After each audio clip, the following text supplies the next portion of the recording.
Hello and welcome to the tutorial on robotic process automation using UiPath. In this session, we will be dealing with the problem of RPA challenge. Okay, so let us see what is this RPA challenge problem is all about. So let us go to this web page.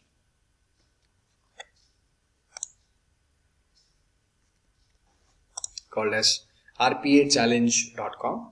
So in this, what we need to do is we need to download this Excel file from this download Excel button, and that Excel contains some sort of information, and that we need to fetch and fill it in this particular form, and then ultimately click the submit button. So let us have a look at this Excel file which I have already downloaded by clicking on this download Excel button. So this is the Excel file which contains 10 rows of information with first name, last name and all other details.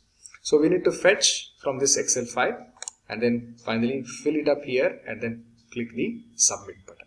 Okay. One point that we should remember here is whenever we submit the button here, the fields are going to change. In fact, the labels for each of these fields are going to change their position. So we should be able to address that as well in this problem. Okay. So let us see how to do this.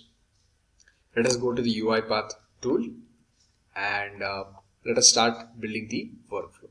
Okay. So the first and foremost task we need to do is to use the Excel file. Okay. So for that I'll be using this Excel application scope activity. Okay. And then I'll be choosing the Excel file that we are trying to work with. Okay. So let me choose this Excel file. Okay. And then the next task is to read all the values from the Excel file. In order to read the values, I'll be making use of this read range activity. Okay. So read range activity will allow you to read the values from the Excel file. So the first block here is the sheet 1. So we are trying to read it from the sheet 1 of the Excel file. And the second block is where what is the range of values that we would like to read. If nothing is mentioned here, it means we want to read everything that is there in the Excel file. Okay. And the next task is to loop through each of these red values and go ahead and fetch the first name and then print it out. Okay. So before proceeding further, let us save the values that we have read using the read range value with a variable name. Okay. So I'll be going to the properties panel. I'm going to the output section. In that I'll click the Ctrl+K and then give a name here. Okay. Say values. Okay.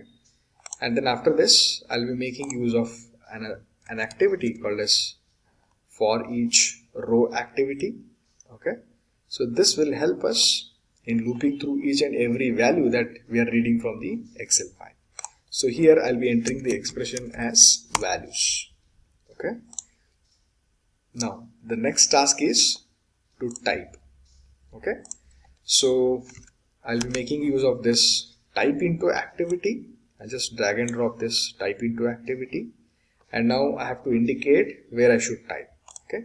I'll just indicate it by clicking on the indicate on screen. So the first name field is here. I would like to input just the first name for now.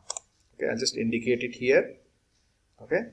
And what to be inputted, what to be written in this, that is row of 0. So we'll be giving 0 as the index value here just to make sure it is going to type the first name. Okay. And we'll try to convert it into string. Okay. Now after typing in, the next task is to click on the submit button. So for that we'll be making use of click activity. Simple click activity it is. I'll just drag and drop this click activity and now I have to indicate where to click. Okay. So this is where I should be able to click. So I'll be choosing this so that gets reflected in the tool. Okay. So this is the first level of inputting the data and clicking the submit button. Let us run this workflow and see how this is going to work out. Okay, so now it is debugging the file, and now the execution has started. It has opened up the Excel file. It has read the values now. It is filling up the values and clicking on the submit button. Again filling up the first name. No, it is not filling up the first name because it is unable to find where the first name is, right? Because the first name label has got changed, right? Earlier it was at the very first place and now it is at around fourth place, right? So every time we click the submit button, the position of the label gets changed. Okay, so now the robot gets confused where to type, right? So that is when it is going to throw an error. Okay, so we should be in a position to address that error. Okay, see, there is an error here. Okay, it is unable to find the input field. Okay, so let us stop the execution of this and let us try to solve this problem. Okay, so in order to solve this problem, what we need to do is we need to find out where the first name is. Okay, so every time we click the submit button, the first name's position is going to change. So no matter where it is, we should be able to find out this first name label and then type the value into the field very next to it. Okay, so for that we have a specific activity in UiPath, that is anchor base activity. Okay, so we will be making use of this anchor base activity. So this activity helps you to find out the position and then try to do some action on it. Okay, so we need to specify two things here. One is anchor and the other one is the action or the activity that we would like to perform. Okay, so the activity that we would like to perform here is this type into. I'll just drag and drop it here in the right hand side. Okay, so on the left hand side we should be making use of one more type of activity called as find element activity. So this find element activity is going to find out where that first name is. Okay, so let us try to indicate that element that we would like to find and then type it. Okay, so let me click on this indicate on screen, right? So I should be able to indicate this first name. Okay, so what the bot does now is it tries to find out this first name at the first place and then tries to type the stuff. Okay, there is one more important thing that we should do here is we should be able to provide the appropriate position for the anchor. Okay, so for now here the first name is at the top and just below it we have the input field. It means the anchor is at the top position and the input field is just below it. Okay, so we should be able to provide the anchor position. So that is available in the properties panel.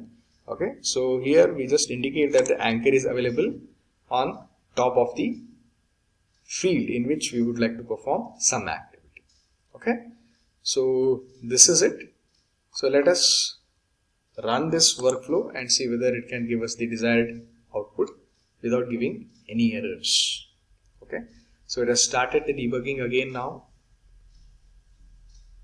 The execution will start.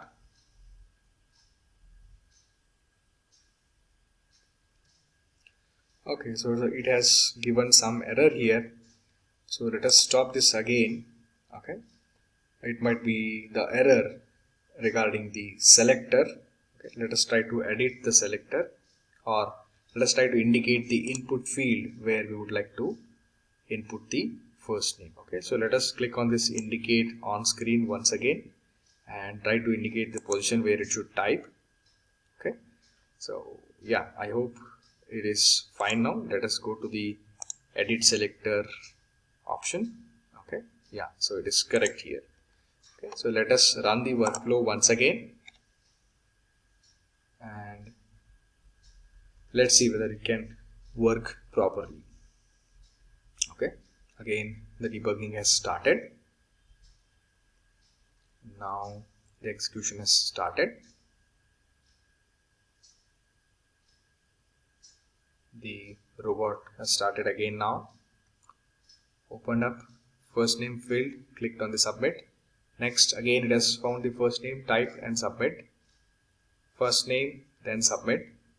then again first name, submit, once again first name and submit, and then first name, submit.